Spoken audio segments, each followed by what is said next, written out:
আল্লাহর রহমতে দায় রাখছি আলহামদুলিল্লাহ। এখন আমি সুন্নতি চুল রাখতে চাচ্ছি কান বাবড়ি অর্থাৎ কান পর্যন্ত, কিন্তু আমার মা রাখতে দিতে চায় না। তিনি বলেন তার এই সুন্নত নাকি পছন্দ হয় না, কিন্তু আমার বাবা রাখতে দিবে, এখন আমি কি করব? প্রথম কথা হলো যে মাকে বুঝাইতে হবে, মা নবীজির কোনো সুন্নত এটা যদি বলে যে আমার ভালো লাগে না, অপছন্দ হয়, তাহলে এটা ইমানের টানাটানি হতে পারে।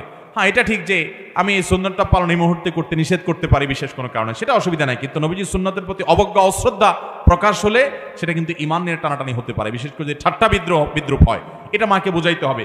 আর মা যদি নিষেধ করেন কোনো সুন্নত আমল করতে, তাহলে প্রয়োজনে সে সুন্নত আমল করবেন না, কারণ সুন্নত আমল করার গুরুত্বের চাইতে মায়ের নির্দেশ মানার গুরুত্ব অনেক বেশি। হ্যাঁ, মা যদি আপনাকে একেবারে দায় রাখতেই নির্দেশ না দেয় যে না গায়ে রাখতেই পারবি না, সেই কথা মায়ের শুনতে পারবেন না, কারণ দায় রাখা ওয়াজিব।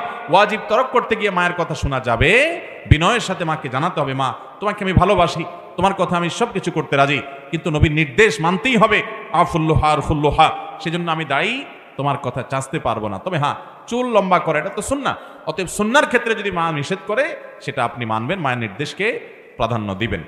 নিজের থেকে অন্যকে নিয়ে বেশি চিন্তা এবং প্রতিনিয়ত অন্যের সম্পর্কে মন্দ ধারণা মাথায় ঘুরপাক খায়, এ থেকে বেঁচে থাকার উপায় কি? নিজের ঈমান বাঁচানোর উপায় কি? আমাদের এই যুগে বেশিরভাগ লোক নিজের চরকায় তেল না দিয়ে অন্যের চরকায় তেল বেশি দেয়। বিশেষ করে ফেসবুকে গেলে দেখবেন যে অমুকের ঈমান নাই, অমুক কাফের হয়ে গেছে, অমুকের এই ভুল হয়েছে, অমুকের ওইটা হয়েছে, নিজের কোনো খোঁজ খবর। অনেকে আছে দেখবেন ফেসবুকে দাওয়াত দিতে দিতে দিতে বিশাল বড় ইসলাম প্রচারক উনি, কিন্তু ফজর নামাজ মসজিদেও যায় না। এরকম অনেক ইসলাম প্রচারক ফেসবুকে আজকাল আছে না নাই? ফেসবুকের লেখাজোখা মানুষ মনে করে কত বড় আলেম, শেখ, দায়ী, অনেকে হয়তো তারে পাইলে ধরে মাহফিলও দাওয়াত দিত, অথচ যায় দেখে যে নামাজটাও ঠিক মতো আল্লাহর বান্দা, সব লাইক কমেন্ট কামানোর ব্যবসা, সব লাইক কমেন্ট কামানোর কি ব্যবসা। আল্লাহ মাফ করুক। এই উদ্দেশ্যে যদি আপনি দিন প্রচার করেন তাহলে সওয়াব তো দূরের কথা, বরং শিরকের গুনাহ হতে পারে। এখন কথা হলো অন্যকে চিন্তা নিয়ে বেশি হয়, নিজেকে চিন্তা নিয়ে কম হয়। এই জন্য আপনি রিয়া এবং লৌকিকতা সম্পর্কিত হাদিসগুলো জানবেন, এগুলোর ভয়াবহতা কি, জাহান্নাম উদ্বোধন করবে সে সমস্ত লোকদেরকে দিয়ে যারা মানুষ দেখানোর জন্য ভালো কাজ করবে। আর আল্লাহ তাআলা কোরআনে বলেছেন, কু আনফুসাকুম ওয়া আহলিকুম নারা, নিজেকে জাহান্নামের আগুন থেকে বাঁচাও, এটা আগে, এরপরে পরিবারকে, তারপরে অন্যান্য মানুষকে। এই আয়াতগুলো বেশি বেশি করে পড়বেন এবং যারা আত্মশুদ্ধি করে, নিজের সংশোধন করে, সেই মানুষগুলোর সান্নিধ্যে থাকবেন, ইনশাআল্লাহ আল্লাহ তাআলা ভালো রাখবেন।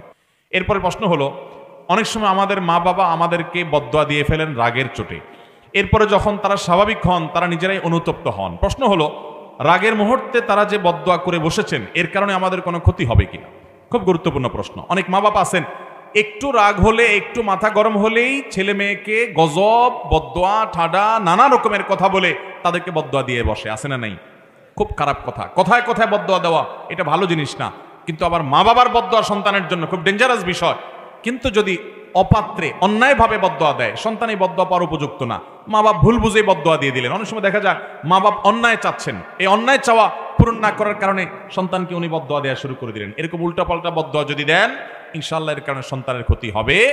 আবার যদি রাগের চোটে বদদোয়া দিয়েছেন সন্তানকে, পরক্ষণে তিনি নিজেই অনুতপ্ত হয়েছেন যে না, আমার এটা বলা ঠিক হয় নাই, ইনশাআল্লাহ এর কারণে সন্তানের ক্ষতি হবে না। কোরআনে কারীমে আল্লাহ বলেছেন, লাউ ইয়াজ্জুলুল্লাহু আন-নাসা শাররা ইসতিআজালাহুম বিল খাইর লাকুদিয়া ইলাইহিম আজালুহুম, মানুষ তাদেরকে আল্লাহ তাআলা ভালোটা চাইলে যত তাড়াতাড়ি দেন, বদদোয়া করলে খারাপটা চাইলে যদি এরকম সাথে সাথে দিয়ে দিতেন তাহলে বাঁচত না, মানুষ সব শেষ হয়ে যেত।